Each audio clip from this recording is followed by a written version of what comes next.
Welcome to Study with the Best, the magazine show that's all about CUNY. I'm Tina Beth Pena. Today's episode is all about animals. From dogs in the city to parrots in Brooklyn, we'll see the variety of ways in which CUNY folk are studying animals. First up, out in Brooklyn, a species of parrot has taken flight against all expectations. Let's take a look. I think New Yorkers, a certain class of New Yorkers have these two classifications of birds, the small brown ones and the big gray ones, what you and I call sparrows and pigeons. And then they're blown away to recognize the fact that there are these huge green birds, very large scale green birds, flying around in large flocks here.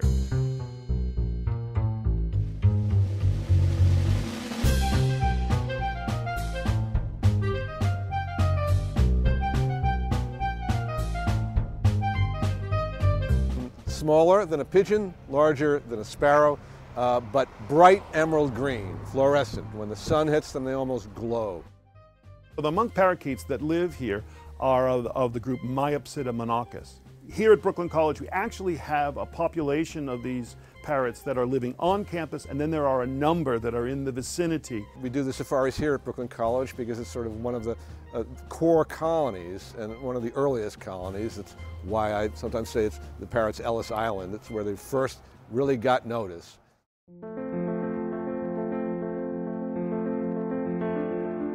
Reports indicate that something happened at Kennedy Airport in 1967 or 1968. There was some kind of release, either accidental or intentional. I think that the population that we have here are, in fact, a group of animals that are escapees, the descendants of escapees from the pet trade. When North America was colonized, the East Coast here had an indigenous species of parakeet called the Carolina parakeet that was hunted to extinction. And so the idea that's been floated for these animals is that they actually had a niche pre-prepared for them here. They were brought here to this country not because they wanted to fly to America, but because they were captured by people, you know, put into cages, put on an aircraft. Their destiny was to be in cages, but they busted out. They actually spread from Argentina up into Uruguay, Paraguay, and a little bit into southern Brazil. They tend to avoid the tropical rainforest areas of Brazil. They tend to be a more temperate species. And that's one reason why they're well adapted to be able to live in New York, because they aren't actually a tropical species despite their green color. Technically, this climate should not be particularly good for them, but we find in modeling studies we've done that they do well inside of urban environments as though there's some kind of an additional buffer. So if you go a little bit outside of the city, you find that they don't do so well. But if you're going from urban area to urban areas, you find that these animals tend to reside there and be able to take advantage of their resilience. They fit in to the point where you really don't need to comment on them. They're part of the natural landscape. So this is one of the happiest places for them right here in this undisclosed part of Brooklyn.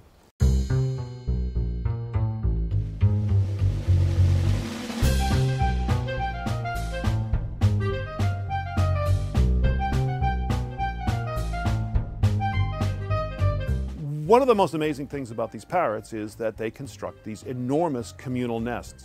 Typically, parrot nests or bird nests are nests which are a mama bird and a papa bird making a bowl-shaped structure for just a few weeks. These are maintained over many years, and they're like condominium buildings where you have many chambers coming in, and throughout the year, rather than just for a few weeks, these animals add sticks and maintain and manipulate them. They're always building. They're almost obsessive about making things perfect. The nests can be thought of as information centers, either unconsciously or consciously. And remember, these are vocal species that do a good deal of vocal communication. They have this sort of recruitment process where all the birds come out of their individual nests, they'll gather on a roosting tree, they'll make a heck of a lot of noise, and they will then make a decision about which direction they're going to go off and forage to get their breakfast. The parrots go out into the wider city, they gather information, and then they come back together and they share that information with one another about food sources, about opportunities for resources, and so forth.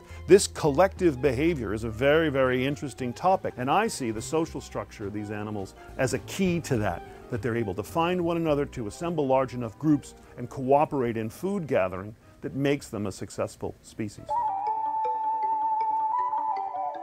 I think part of what happened over the course of our research is we got a greater appreciation and depth of understanding of the social complexity of these animals. So certainly they have influenced us in a number of ways in our thinking about them. Nature's here. We're part of it.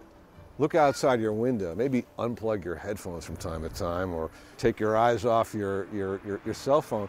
Listen, because we're part of this mystery. And I think the birds sort of bring that out, because it's surreal that they're here. They really don't belong here. But then, again, none of us really do. I'm looking for the key sort of a phrase to say, like humans can learn that we can all get along. But I think the thing is that we can all get along even in the face of different environments, changing environments, and ones that really maybe stress our capacity. We still maintain our humanity, and hopefully these parrots still maintain their parrotity.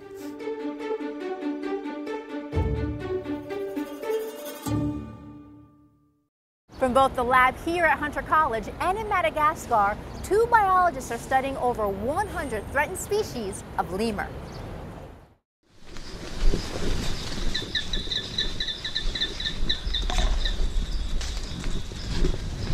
And there's some days, we'll go a day or 2 days or 3 days without even finding a group, because we'll hear them and then we just can't find them, or if they're in a region that's more remote. And so right now a lot of the regions I'm working in are more remote. No researchers ever worked out there, so these animals are very scared of humans, and so they'll run away. If we hear a group, often we hear them before we see them just because they're very loud.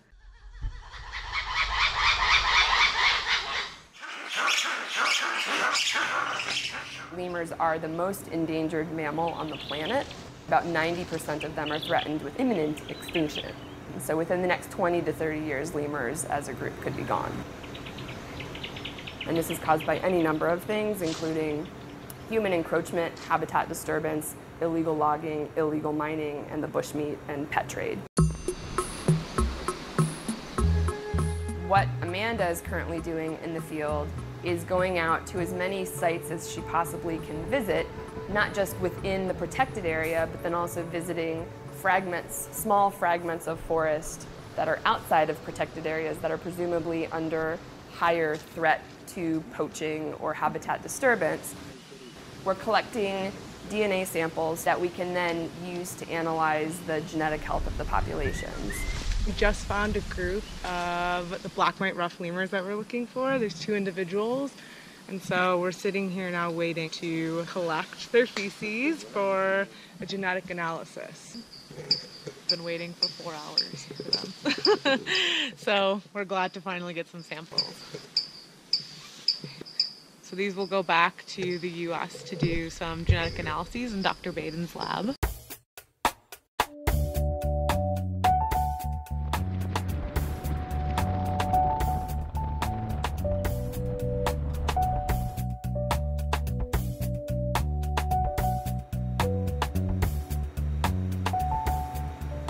Animals have to be able to adapt to their environments as their environments change. In order to have the ability to adapt, you have to have genetic diversity present within a population, because that's what natural selection acts on. By having smaller, less genetically diverse populations, it makes it that much harder for those populations to adapt when their habitats change. And so by maintaining connectivity between populations, that's helping to maintain genetic diversity between those different populations. I'm gathering this remote sense data, and in the end, I'm ending up using that remote sense data, the landscape data, and the genetic data, and combining them to try to see if there's different landscape features, whether they're natural, like a river, or something that humans have created, like agricultural land, the orientation of agricultural land next to the forest, that's driving some kind of genetic structure or change in this species. We actually started these population genetic analyses in 2014. So this is a labor of love, really. In Madagascar, logistics can be tough. And so getting to some of these remote sites can require driving for days on end. And then from there, hiking several days with no access to food, water. You're carrying everything you need on your backs. And so it does take quite a bit of time just to generate the samples that we need before we can even bring them back to the lab and analyze them.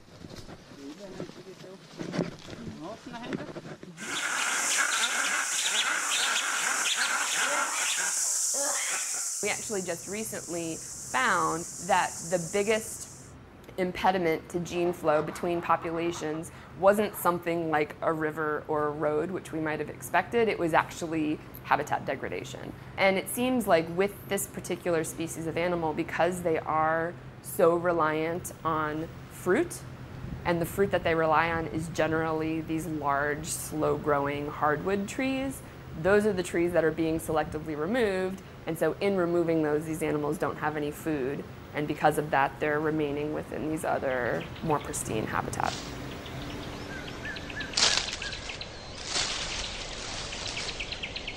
Many of these animals are actually some of the sole dispersers of seeds, so that you actually have lemurs that are co-evolving with the trees in their environment, such that those trees are actually depending on the lemurs to eat their fruits, disperse the seeds away from the parent tree, so that the parent tree and its offspring aren't competing with each other over access to resources.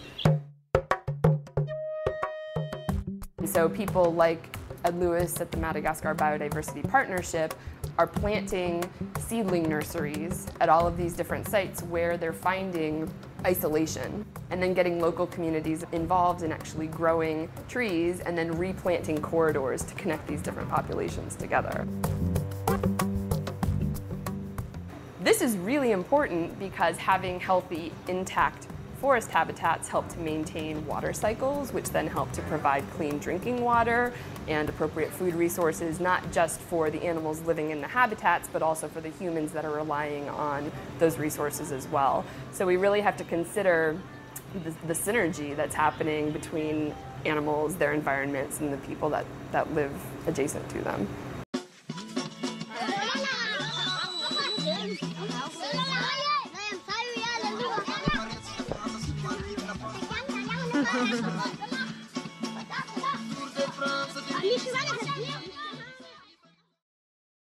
What are the challenges facing dogs living in the city? Julie Hecht with the Graduate Center answers that question and more.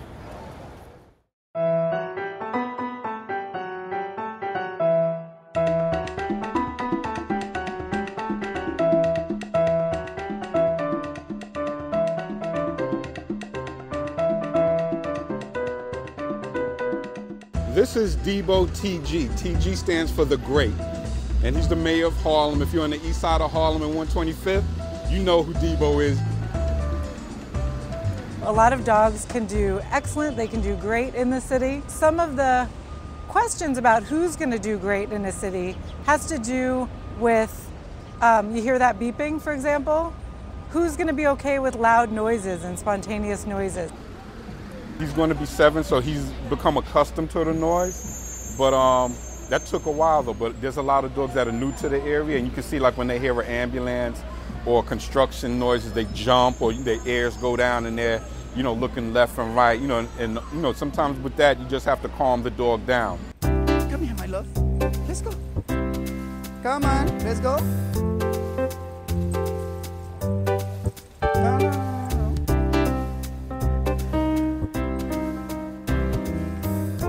This is Zoe. And this is Madison, and this guy is Finn. I do have some dogs that have trouble on the streets.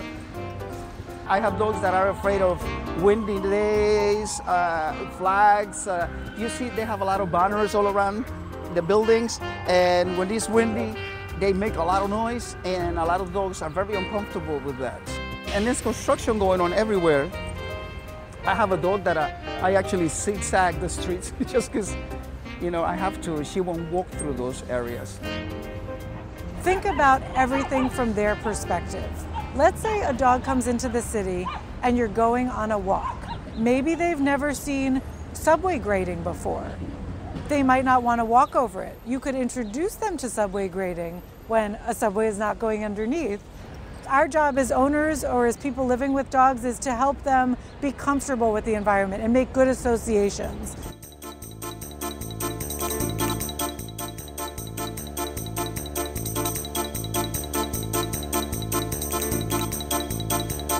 So in the city, it's very useful to remember that when a dog leaves the house, essentially the house is is it's normal every day, they know everything there.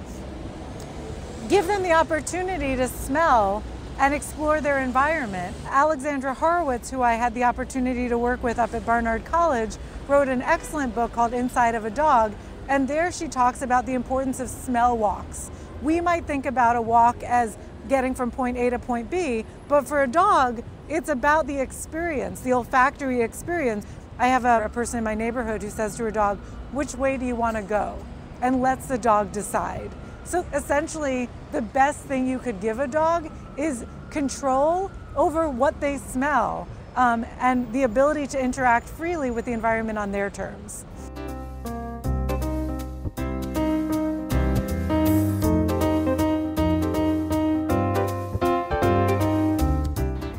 This is my dog Moose, and we live in New Jersey.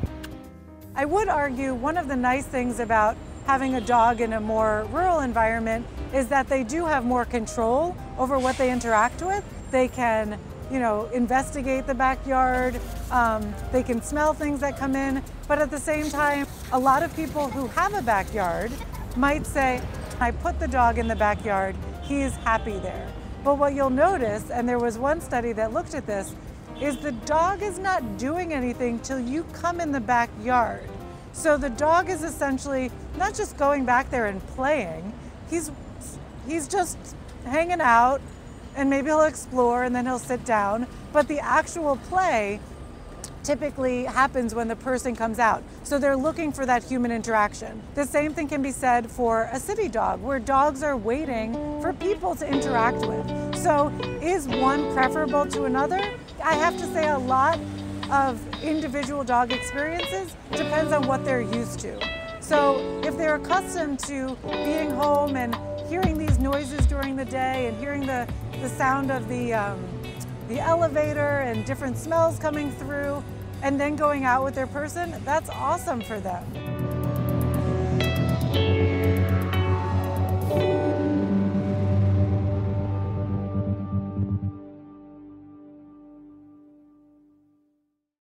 Monarch butterflies are under threat, but that's not stopping one Queen's College professor from educating people on saving this beautiful insect.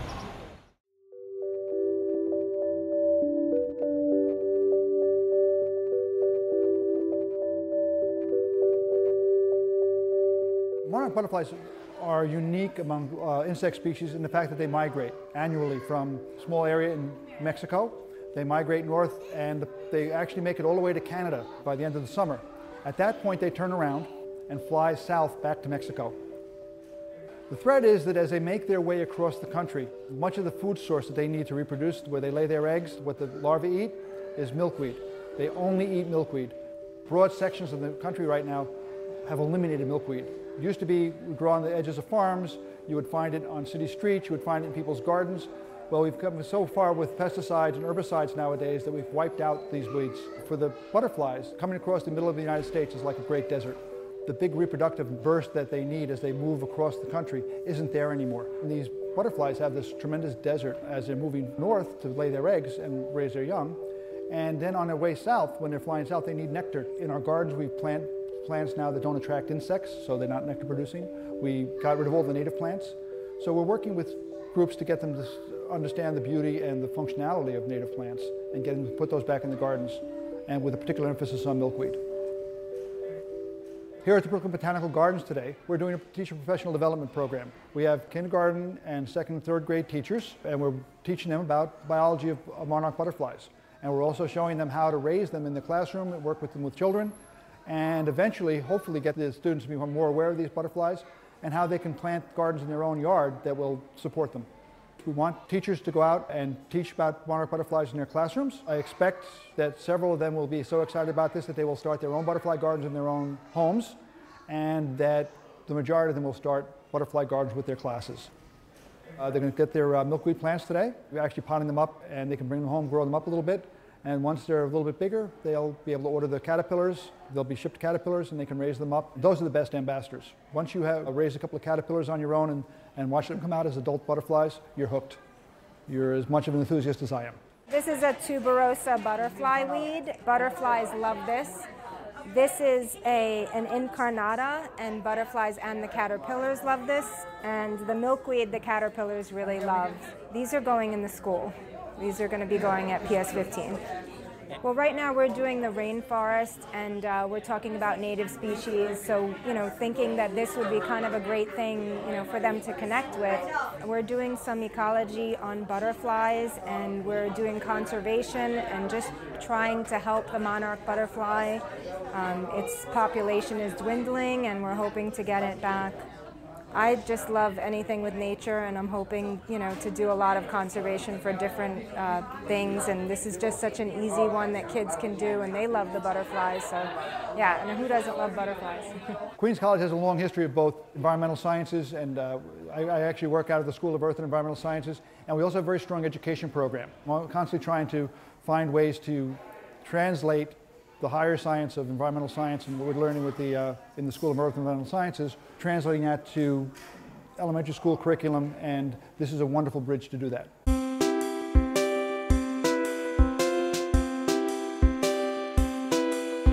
What we have here is a common milkweed plant with a couple of monarch caterpillars on it. They lay their eggs on here, the babies start growing, and they start just basically eating.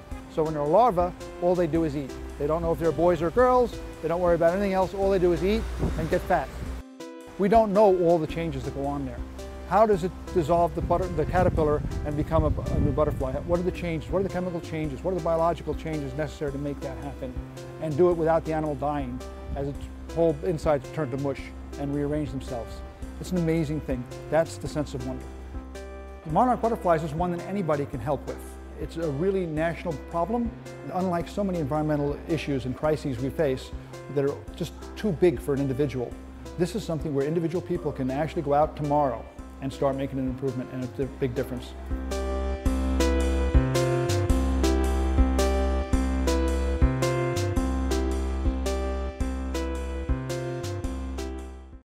At the Lodi Lab in Queens College, David Lodi and his colleagues are investigating the unique language of one particular bird species.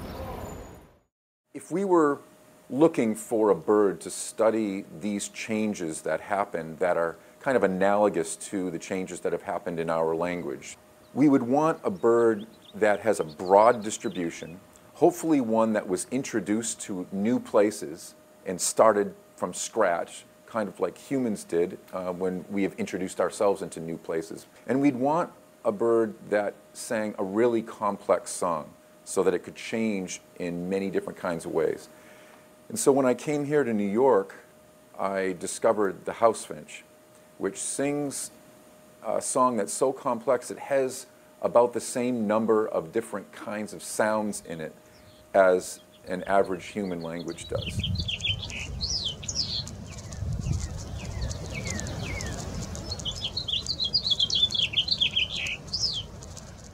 The New York population was started in 1940 by birds that were brought here from California. So we know that everything that's happened to change a New York bird from a California bird happened in the last 77 years. These melodious, extended things that you hear out there in the forest are the songs. And they are only saying two things. And the males are advertising for prospective mates, so they're trying to draw females in. And they're also chasing away and singing angrily at other males that are on that territory for the same reason. So it's either come over here, baby, or get out of here, dude. And when the females are singing, they're saying get out of here, dude, too. Or get out of here, girl, who is coming in there because she is protecting her own mate. Distilling this complex song that has all these features that vary and are qualitative, and we can understand the differences when we listen to them, but we don't exactly know how to put them into numbers. Quantitative analysis allows us to distill those into a matrix, a three-dimensional matrix of numbers. Time, amplitude, and frequency. If we compare those, we can come up with a quantitative way of characterizing the differences between those birds or between those songs. And if we do this over a historical time, we can actually extrapolate back and say, okay, this particular song originated in Mexico or originated in Arizona, and it spread throughout the country. Here are two house finch songs from two different areas. We've got a bird from Montana down here, and then this is an immigrant bird. It's a Hawaiian bird that was descended from birds that were introduced there maybe 30 years ago from California. Just listen to them and see if you can pick out some of the differences here. So this is the Hawaiian bird.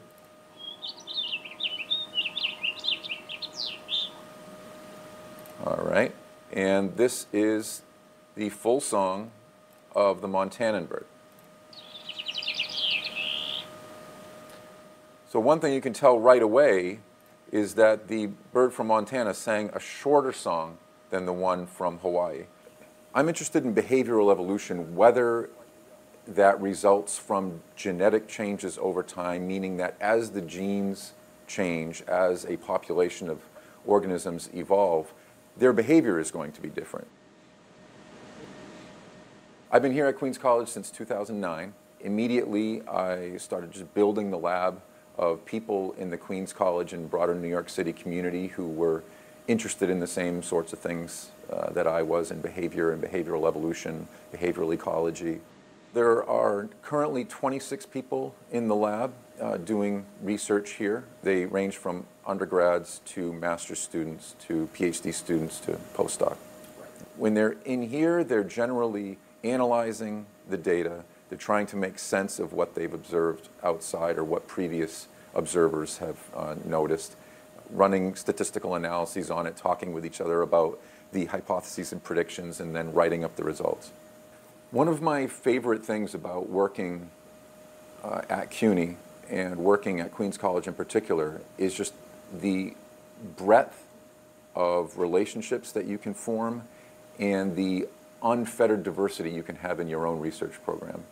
I like being able to explore and have students explore the same general topic of behavioral evolution in many different contexts and different organisms, and I'm able to do that here. What we want to accomplish over the next 4 or 5 years with all of this data that we're collecting in many different places, we want to integrate those into a general story of the cultural evolution of birdsong. Is there something about the environment that causes differences in song? Linguists would love to be able to do this with humans. How come African languages, or let's say Bantu languages, sound so different from Slavic languages or Germanic languages? They can't answer those questions as well as we can because our generation time is only 1 year. We can follow these changes and see how they arise in a very short period of time, and we know where these birds were. We did have recorders 50, 60 years ago in California and in Georgia and in New York, so we can see how they've changed over 70 generations, which in humans is not possible. I don't know if I can do a house finch song. They're really complicated, but they go.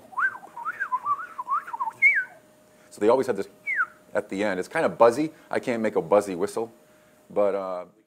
That's our show for today. For more information on any of our stories, log on to our website at CUNY.tv or check out our Study with the Best Facebook page. Thanks for watching, and I'll see you next time. Bye.